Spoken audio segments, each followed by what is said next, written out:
इसके 3 पैर नहीं है, एक पैर पर खड़ा हुआ है। एक गौ माता जिसको एक काला सा पुरुष परेशान कर रहा है। परीक्षित ने जब दृष्टिपात किया तो समझ गए कि ये कोई और नहीं, ये साक्षात धर्मी है। और गौ माता कोई और नहीं, ये साक्षात पृथ्वी का अवतार है, प्रणाम किया जाता है।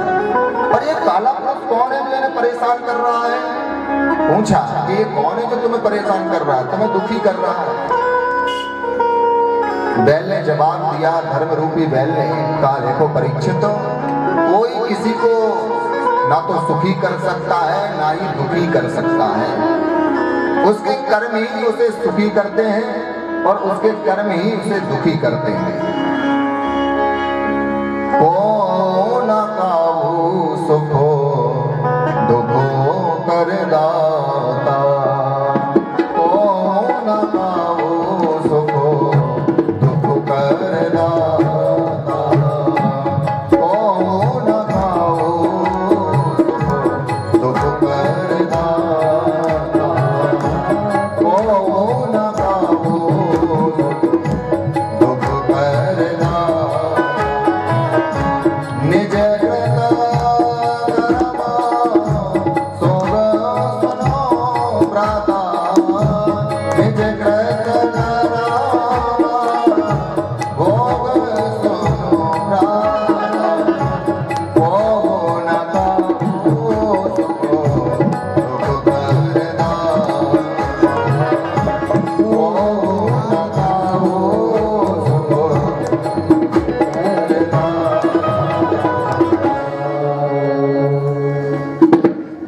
परीक्षित, कोई किसी को दुखी नहीं कर सकता, कोई किसी को सुखी नहीं कर सकता। उसके कर्म ही उसे सुखी करते हैं, उसके कर्म ही उसे दुखी करते हैं। इसलिए आपका प्रश्न ही गलत है कि ये हमें दुखी कर रहा है। अरे ये तो कलिकाल है। जैसे सतयुग के बाद द्वापर, द्वापर के बाद त्रेता और त्रेता के बाद कलयुग आना, सतयुग के बाद त्रेता, त्रेता के बाद द्वापर और द्वापर के बाद कलयुग आना तो संभव है, नियम है ये तो। कली का वो कली जो था जाकर पैरों में गिर गया। हे परीक्षित जी महाराज, मैं कलियुग हूं, आप मुझे ऐसे हीन दृष्टि से ना देखो। मेरा आना तो तय है, द्वापर बीत गया है कि तो मेरा आना तय है। परीक्षित ने डांट लगाई, तो तू मेरे राज्य में आया कैसे? कलियुग ने कहा कि तुम्हारा राज्य तो चारों तरफ है, ऐसा कोई क्षेत्र नहीं है जहां पर तुम्हारा राज्य ना हो, तो मैं कहां जाऊं? देखो, मेरे अंदर यदि 99 अवगुण है तो एक गुण बड़ा ही प्यारा है। क्या गुण है तुम्हारे अंदर? बोले सतयुग त्रेता द्वापर में जो योग समाधि साधना से, पूजा जप अनुष्ठान हवन से जो फल प्राप्त होता था, वो कलयुग में केवल प्यारे जी का नाम लेने से, राम नाम लेने से वो फल प्राप्त हो जाता है। अच्छा, तो मैं चाहता हूं कि यदि मैं आपके क्षेत्र में ना भी रह पाऊं तो मुझे कुछ ऐसे कमरे दे दो जिसमें जाकर मैं रहूं।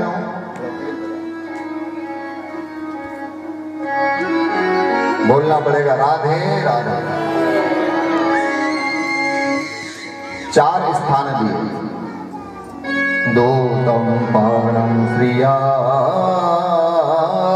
सोना यत्रा धर्मा चतुर्विधा। पहला स्थान कलयुग को कहा दिया? दूतम, जहां पर जुआ खेला जाता हो वहां पर कलयुग का वास हो, जहां पर पत्ते फेंके जाते हो ऐसे स्थान पर कलयुग का वास हो। अब भैया पत्ते फेंकना क्यों पाप है, ये भी आप लोग सुन लो। जब हम पत्ते खेलते हैं, जब हम जुआ खेलते हैं तो उसमें क्या दांव पे लगाते हैं? लक्ष्मी तो दांव पे लगाते हैं। और लक्ष्मी किसकी पत्नी है? विष्णु भगवान की। तो आपका कोई अधिकार नहीं है कि किसी की पत्नी को आप दांव पर लगा दें। आप किसी की पत्नी को दांव पर लगाओगे तो उसका पति तुम्हें छोड़ेगा क्या? तो आप साक्षात नारायण की पत्नी को दांव पर लगा रहे हो, तो नारायण तुम्हें कैसे छोड़ेंगे।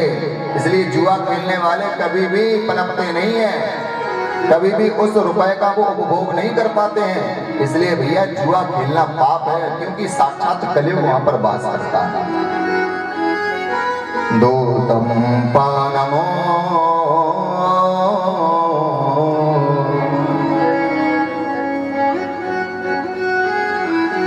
दूसरा स्थान दिया कि जहां पर लोग बैठकर पीते हो, एक पैक फिर दूसरा पैक फिर तीसरा पैक लगाए जा रहे हैं अपने दोस्तों के साथ। ऐसे स्थान पर साक्षात कलयुग का वास हो जाए।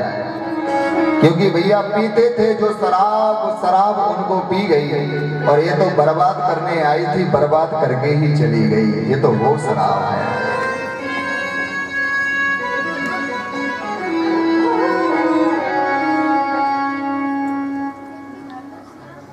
इसलिए मदिरा पीना भी बड़ा पाप। क्यों पाप है? हम कहां से मदिरा पीते हैं? मुख से ही पीते हैं। तो सबसे पहले स्वाद कहां लगता है? जीभ पर। जीभ पर कौन विराजमान है? सरस्वती मैया।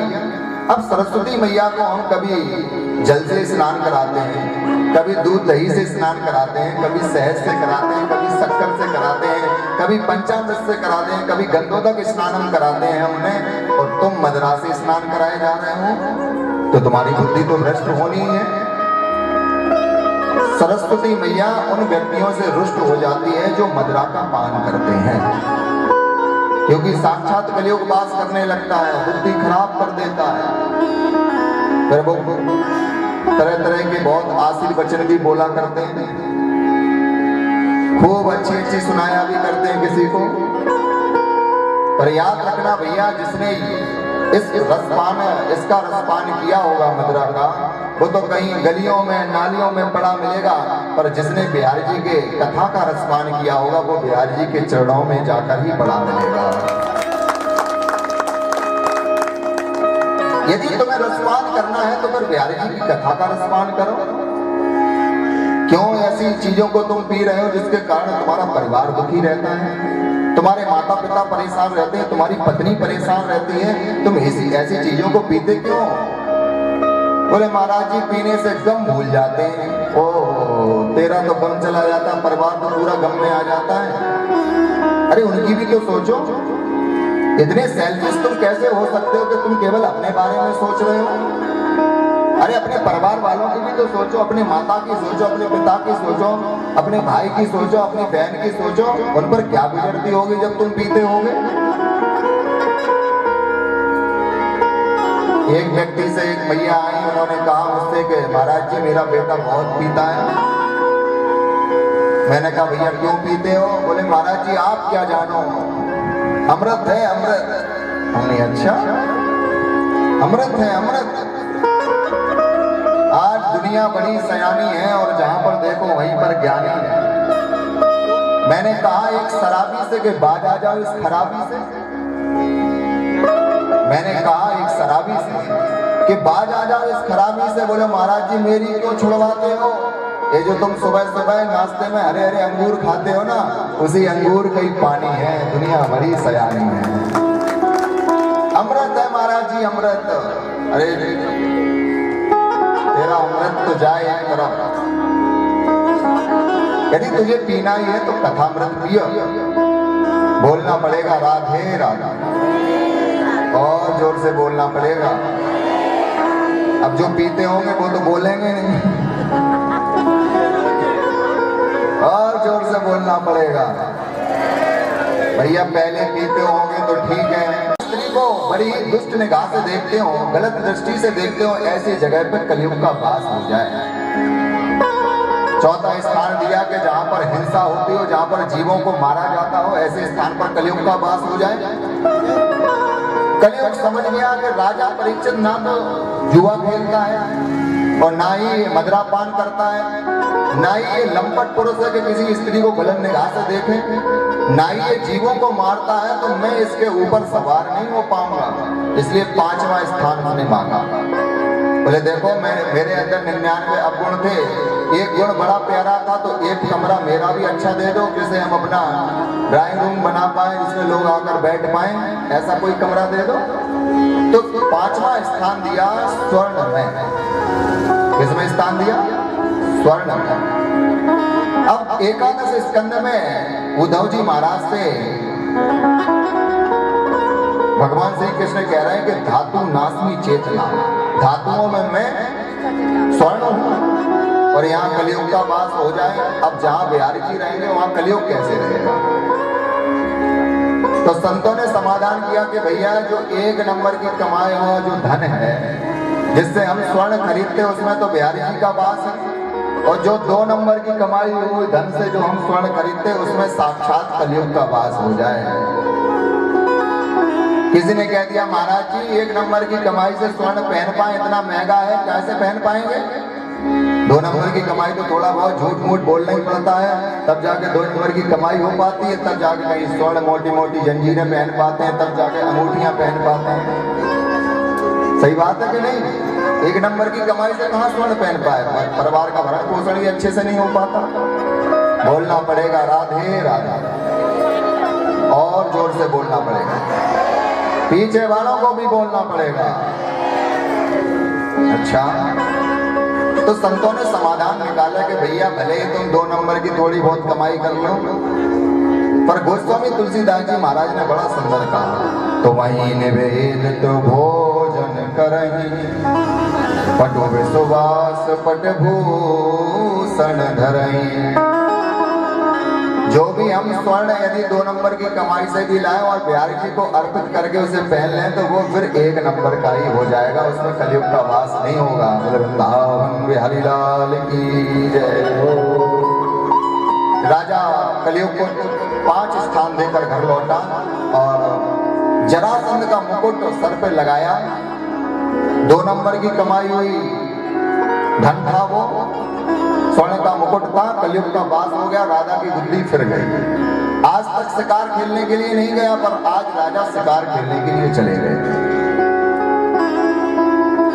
एक धनुरुद्यम्या विचरनो मृगया वने, मृगाननु गता श्रांता क्षुदिता त्रसतो भ्रसमो।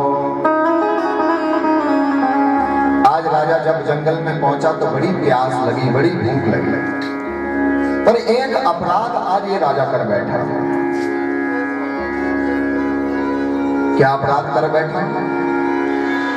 समीप मुनि के आश्रम में पहुंच गए और जोर जोर से आवाज लगाई, हे ऋषि मुझे बड़ी जोर से प्यास लगी है, मुझे बड़ी जोर से भूख लगी है, कुछ मुझे दो, पानी दो, भोजन दो। पर समीप मुनि अच्छी समाधि में, अपनी सख्त समाधि में डूबे हुए थे और आज सुना नहीं। राजा परेशान हो गया तो एक मरा हुआ सर्प डला था बगल में, उसी सर्प को ले जाकर आज समीप मुनि के गले में डाल दिया। बड़ा अपराध आज राजा ने कर दिया। वहां से चला आया, घर में जब पहुंचा है राजा, जैसे ही मुकुट को उतारा राजा को सब कुछ समझ में आ गया। बड़ा अपराध है राजा कर बैठा। 1000 फूल कम है गले में सजाने को, 1000 फूल कम है गले में सजाने को, एक भूल ही काफी है जिंदगी भर रुलाने को। राजा ने ऐसा ही एक अपराध कर दिया। सोच समझ के ही हमें काम करने चाहिए, फूंक फूंक कर कदम रखने चाहिए। अरे सबसे मोड़ने से क्या होगा, ये जहां छोड़ने से क्या होगा, अपने चेहरे की धूल साफ करो, आईना तोड़ने से क्या होगा। ना बजाना, आपको तो कसम है अपने पड़ोसी की, बजाना तो समझाया कि मैंने आज बहुत बड़ा अपराध कर दिया। एक संत का मैंने अपराध कर दिया। मेरे दादाओं ने कभी संतों का अपराध नहीं किया, कभी उन्हें गौ माता का अपराध नहीं किया, पर मैंने आज एक अपराध कर दिया। यहाँ जब समीप मुनि के पुत्र श्रृंगी ऋषि को मालूम चला तो नदी में खड़े होकर श्राप दे डाला आज राजा को कि तिलंघित मर्यादमो तक्षका सप्तो में हनी दक्षयते इसमें कुलांगारा नोदितो में द्रोहमो। जिसकी राजा ने मेरे पिता का अपमान किया है, ऐसे राजा को जो मरा हुआ सर्प डाला है, यही मरा हुआ सर्प 7वें दिन जीवित होकर उसी राजा को डसने से उसकी मृत्यु हो जाएगी। इति लंघित मर्यादा तक्षता सप्तमे हनि। उसी के डसने से इस राजा की मृत्यु हो जाएगी, श्राप दे डाला। परीक्षित को जब मालूम चला तो सारा राजपाट छोड़ा है, अपने बच्चे जन्मेजय को राजपाट सौंपकर एक लंगोटी धारण करके और गंगा के तट पर आज परीक्षित चल दिए। कहने लगे कि प्यारे, मैं समझ गया कि मैं राजपाट में इतना उसी में फंस गया था कि मैं तुम्हारा भजन करना भूल गया था। तो आज बस मैं तुम्हारा भजन करने के लिए मानो तुमने मुझे 7 दिन दे दिए। इन 7 दिनों में ही मुझे अब भजन करके अपने जीवन को धन्य बनाना है। एक ऐसी लगन तुमने हरि हमको लगाई है। वीर भैरवी के तीसरे स्वर से हम सब लोग भी राजा परीक्षित के साथ गाएं थोड़ा सा।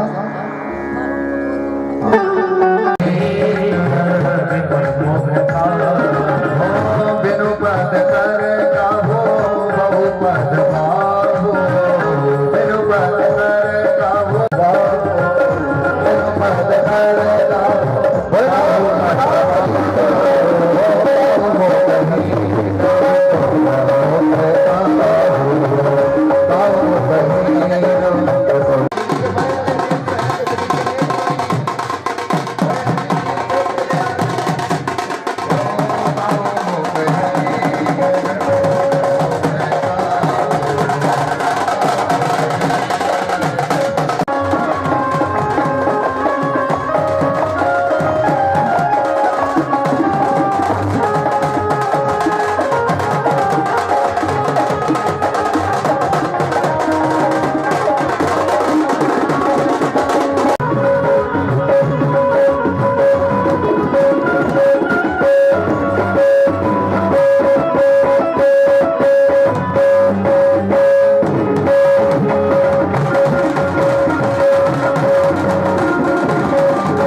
तुम्हारा काम नहीं हुआ, इधर आओ, तुम्हारा नहीं हुआ।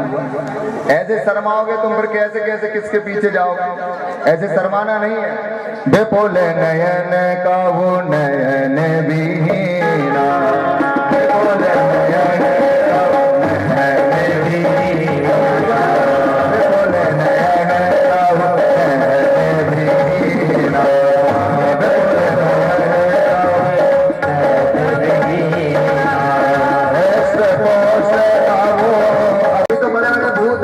भुजंगा और कई देखो बड़े शर्मीले से, ऐसे शर्माओगे तो क्या खाप भूत बनोगे।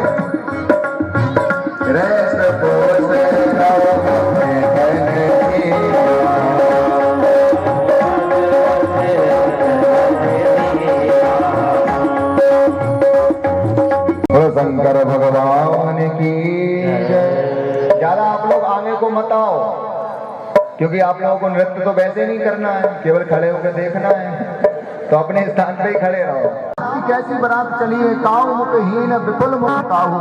अरे किसी के तो बड़े मुख हैं तो किसी के मुख ही नहीं है, ऐसे भूत प्रेत साथ में। विपुल नयन काऊ नयन विहीना, किसी के बड़े बड़े में देखा है तो आरती की थाली फेंक कर भागी। ओ ये संतान तो उठकर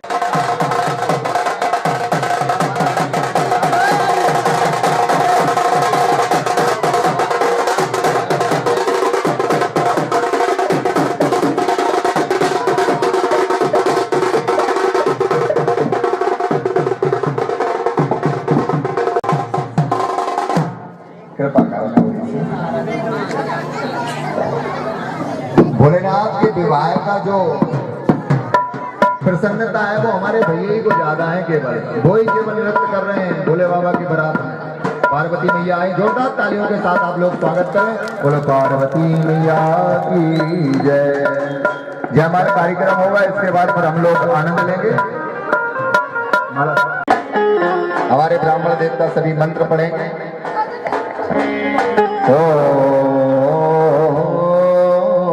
पहले हमारी पार्वती मैया भोलेनाथ को माल्यार्पण करेंगे।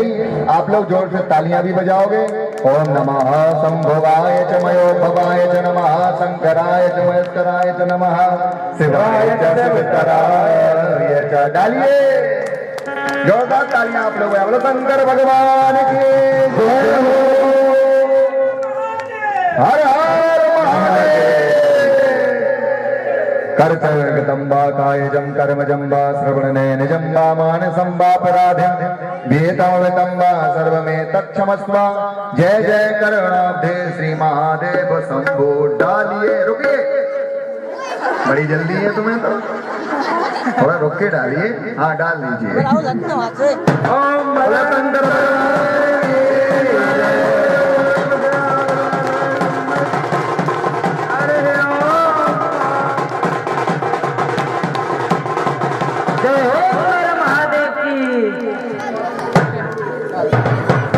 आप लोग दुनिया की शादियों में तो खूब नाचे होंगे। आज हमारे भोले बाबा का विवाह है। कौन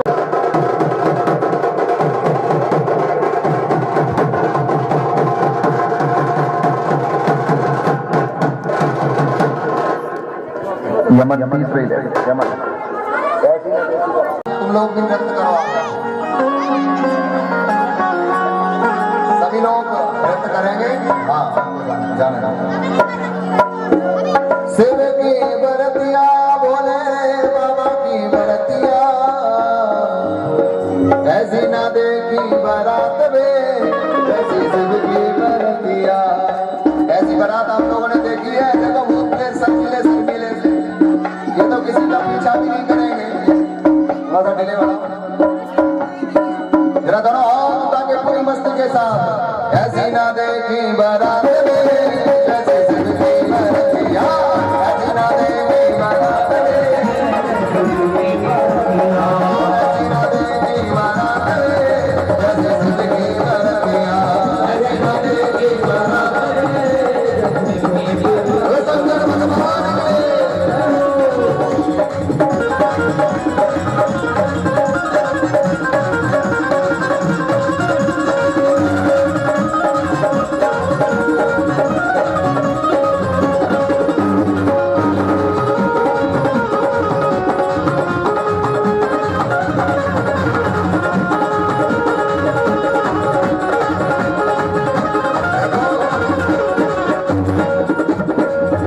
दुनिया की शादियों में आप खूब नाचे होंगे, पर जो आज यहाँ नृत्य केवल खड़े होकर अपना मुखड़ा मार दिखाओ, थोड़ा सा एक दूसरे में धक्का देकर और बड़ी मस्ती के साथ हमारे भूत बाबा भोलेनाथ और पार्वती मैया भी।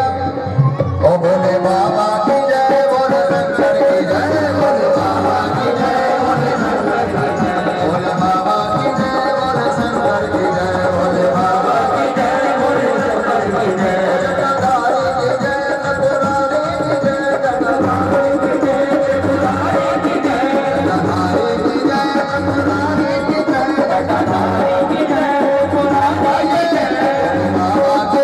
भोले शंकर की जय, बाबा की जय, भोले बाबा की जय, भोले बाबा की जय, भोले शंकर की जय, भोले बाबा की जय, शंकर भगवान की जय।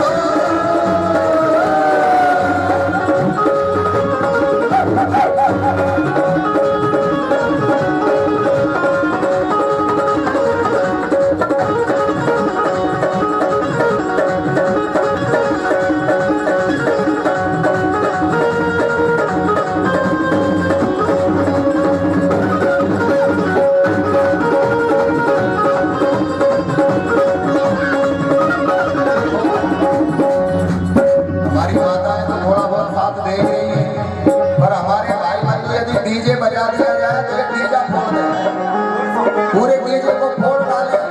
और देखो बाबा की बारात है तो कैसे शर्मा रहे हैं। जरा पूरे भाई लोग इधर सामने आकर, सभी लोग इधर सामने आओ, सामने आओ जरा। अरे आ जाओ, इतना ना शर्माओ। जरा दोनों हाथ उठा के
और शंकर भगवान की, पार्वती मैया की।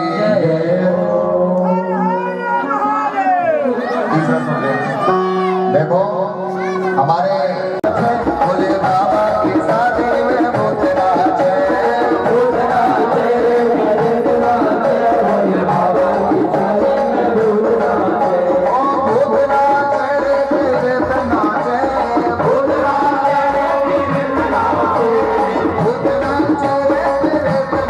रे भूत नाचे, भूत नाचे रे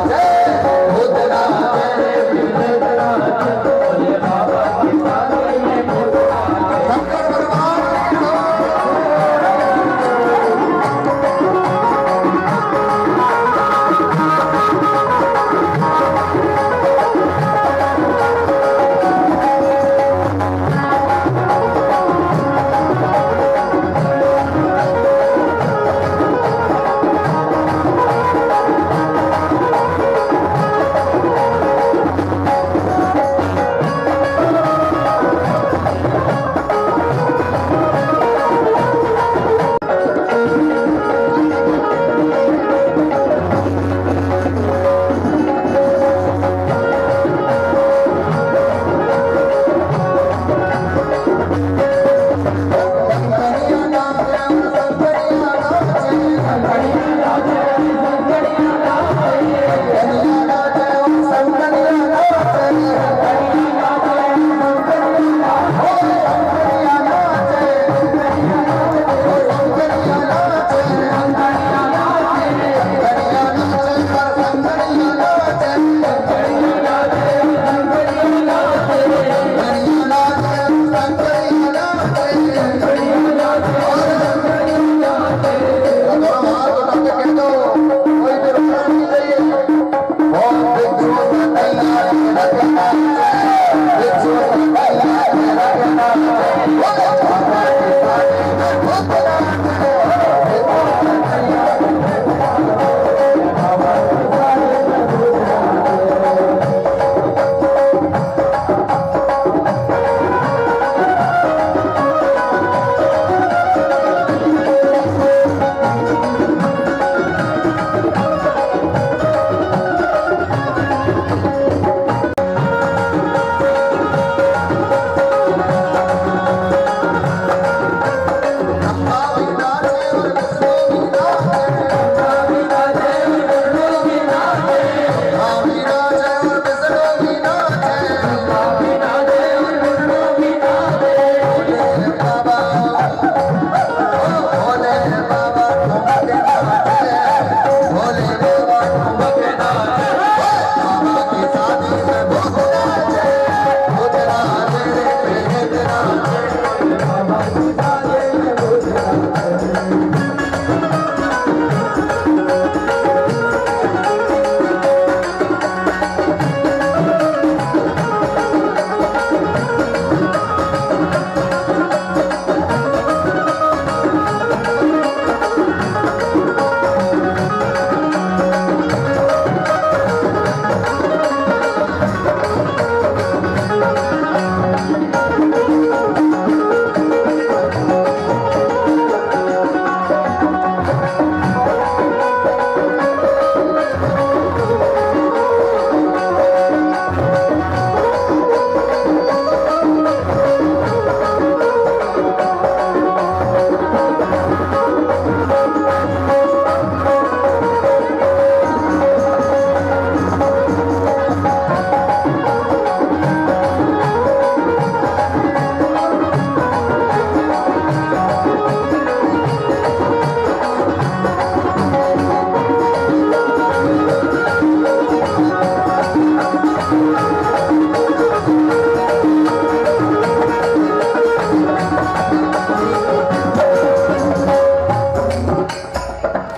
किसी के भी हाथ नीचे ना हो, जरा पूरे दोनों हाथ उठाकर सभी लोग इस बार ओ भूत नाचे रे पे नाचे बोले मामा के साथ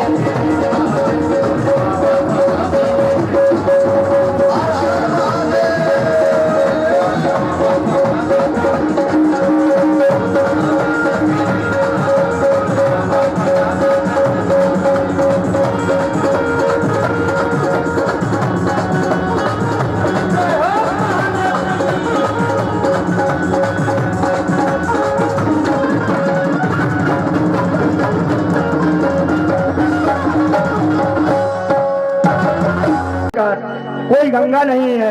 इस जीवन में अगर उद्धार चाहते हैं, अपने जीवन का उद्धार चाहते हैं, तो कथा में ज्यादा से ज्यादा समय देकर अपना जीवन सफल करें। धन्यवाद।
आप सभी से आग्रह है कि बड़े ही धूमधाम से मनाया जाएगा।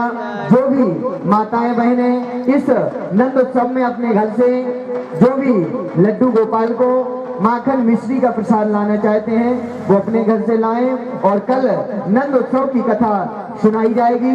इसी प्रकार से आपको कल समय से आना है। समय का विशेष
नमा देवादि मंत्रादि पुष्पादि आरोग्यादि महा मंत्र पुष्पांजलि हरे ओम मा ओम जन्मेरजनमय जन्मदेवाय तानि धर्माणि प्रथमान्या शंक्राते अनागम महिमाना सचंद यत्र पूर्वे साध्याः शांति देवा हरे ओम एकदन्ताय विद्महे वक्रतुंडाय धीमहि तन्नो दन्ते प्रचोदयात् हरि ओम नारायणाय विद्महे वासुदेवाय धीमहि तन्नो विष्णु प्रचोदयात् हरि ओम महालक्ष्मी च विद्महे विष्णुपत्नी च धीमहि तन्नो लक्ष्मी प्रचोदयात् हरि ओम नंदनंदनाय विद्महे यशोदानंदनाय धीमहि तन्नो कृष्णः प्रचोदयात् हरि ओम तत्पुरुषाय विद्महे महादेवाय धीमहि तन्नो